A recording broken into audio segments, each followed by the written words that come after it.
അപ്പോൾ കഴിഞ്ഞ വീഡിയോയിൽ നമ്മൾ നോക്കിയത് ചെക്കും ചെക്ക്മേറ്റും എങ്ങനെയാവുന്നതെന്നുള്ളത്.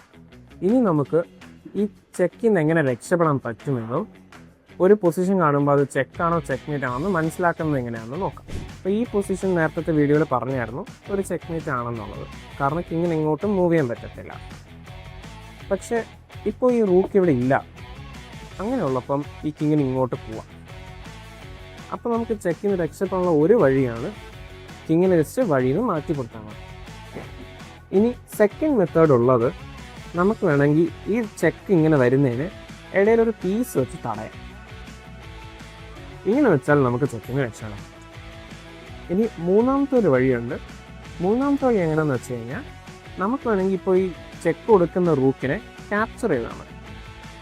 അങ്ങനെ ക്യാപ്ചർ ചെയ്ത് കഴിഞ്ഞാൽ ഇനി ഈ റൂക്ക് അവിടെ ഇല്ല, ചെക്ക് കൊടുക്കാൻ പറ്റത്തില്ല.